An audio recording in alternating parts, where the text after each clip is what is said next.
Are there any other things that you think that you'd like to share about intention and how people watching can bring that into their lives and their routine a bit more?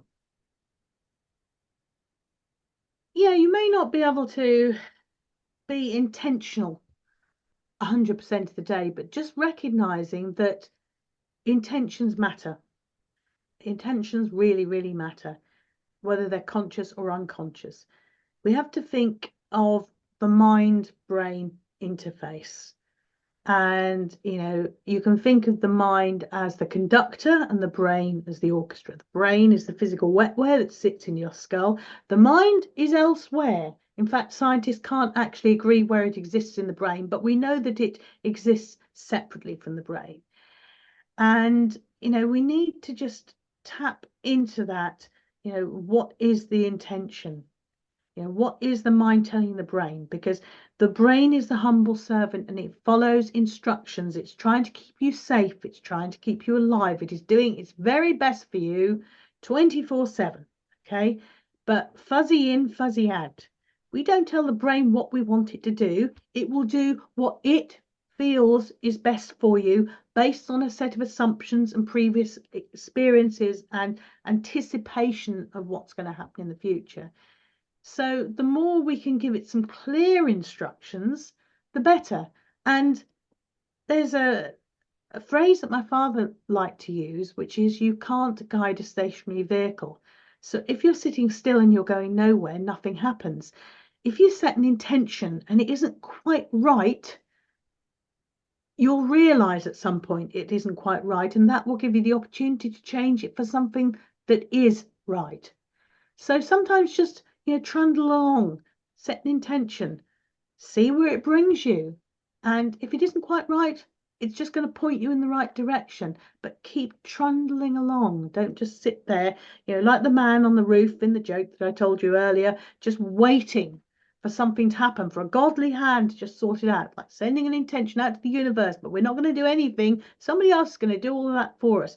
We need to set the intention and then watch for opportunities to arise and take action when these prompts happen.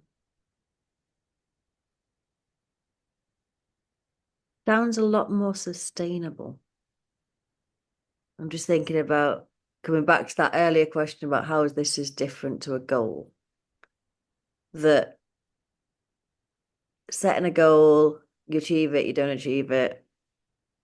Does it really matter? And a goal, I know that people, we're all primed to think of, we set goals, but often goals don't resonate. And it could be our boss setting the goal, or it being a family goal, or actually what your wife or husband wants, or your family think is appropriate, you know. Um, an intention is something very personal to you. And when you achieve your goals and it suddenly seems like they're not that big a deal anyway, and it's a massive anticlimax. I wonder if that's the same kind of thing that it was. I'm thinking about like all of the exams I've really studied for as a teenager and at university and stuff. And it's like, you work really hard, you get your exam results, you go, woo, and then you just on to the next thing. Because I was focused on a goal. I was focused on doing what, society and family and everyone tells you that you should do, which is work hard and pass the exam. Wasn't necessarily your intention to pass the exams. Your intention was to get a good career or to have opportunities or possibilities ahead. So And you the knew that for. exams hopefully opened the door to be able to do those things. The exams themselves weren't the end goal or the end intention. What they were going to do for you was the end intention, which I'm not suggesting to anyone they don't take their exams when they need to, but there may have been other ways that would have brought you to the same place. Oh But yeah, society says everyone has to take their exams and exams are important. yeah. And actually, I went for university because it was the done thing. Didn't know what I wanted to do with it. So many of us do. Yeah, yeah. So I wonder if I'd have been more intentional from a younger age. whether I'd have made completely different decisions. Quite possibly, quite possibly. But there are some societal things, we live within society, Yeah. that we need to do. But yeah, I think if you'd have been more intentional, then there might have been other things that um, you noticed opportunities, your brain noticed opportunities that would help you get towards your intention, and they might have taken you in a different direction. I did exactly the same as you. It was intended that I should go to university. And basically, at a young age, I was entrepreneurial. I used to I started going to auctions, bought antiques, antique fairs, and I thought best way to, sell antiques is to run the fair yourself because then you get the best stall. So I ran my first fair, I think I was 15 at the time, and had the No best way. stall. And so I thought, okay, I now need a qualification in antiques. But Norfolk County Council, where I lived at the time, wouldn't fund what I wanted to do. So I ended up on a paper conservation course, prints, maps, drawing from museums. It wasn't me.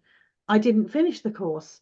And eventually I did get on the right track. But the point was, it was expected to do it. And I wasn't really ready at that moment in time to do it, but society expected me to do it. Yeah. Yeah. And you mentioned opportunities. Um, and every time you mention opportunities, it makes me think of the law of attraction. And Mhm. I think that's again something that is put out there in a very woo-woo way.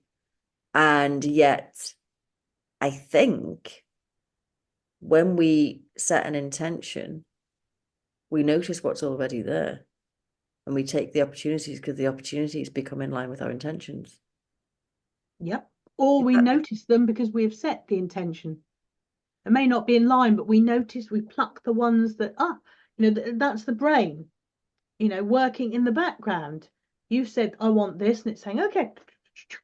And it's bringing things to your attention that it wouldn't have brought to your attention unless you set the intention. Yeah. So it's not the universe, it's your brain. But again, this all comes down to ritual. Yeah. So for me, the explanation is it is my brain, and I can show you via brain scans and various research why I think it is the brain. But my target audience are always skeptical, busy professionals. So that is the way in which I communicate. If you believe at a heartfelt level that there is an external energy force that will deliver something for you, and that is your belief, then does it really matter that actually the brain is plucking out the things in the background? It's a bit like lighting the candle in the ritual that we talked about earlier. If that is your ritual and it distills your intention and makes things clear and adds emotions and physiological responses, which then intensify the neural connections in your brain, what does it matter as long as it works for you? Yeah. Yeah. So it's finding what works. Yeah. Yeah, absolutely. I mean, I can list you off different areas of the brain that activate when you're setting an intention, but does that really matter if that isn't your model of belief? Yeah. Yeah. So final thought, final takeaway tip for anyone watching. And I will let you go eventually. It's fast, Um, so interesting. Intention, I just have to say it again. I know it's the title of a book, but intentions matter. And we need to try to be clear about our intentions, and we need to start at a level that's realistic for us. So trying to do the grand purpose in my life at a moment when you haven't got a moment to spare and you're depleted, maybe it'd be better starting with the micro intentions. But be clear, use the right words, and recognize that your brain is your humble servant. So once your mind has tasked your brain, the brain is churning in the background, trying to help you achieve this and trying to bring things to your attention. So just be careful, because fuzzy in, fuzzy out. And a micro intention might be, what's my intention for today? Yeah, your micro intention. Yeah, my intention is to listen to Rachel's podcast and to then think about it and put something into action. Sounds Might good. be that. Your intention could be to subscribe and tell another 100 people.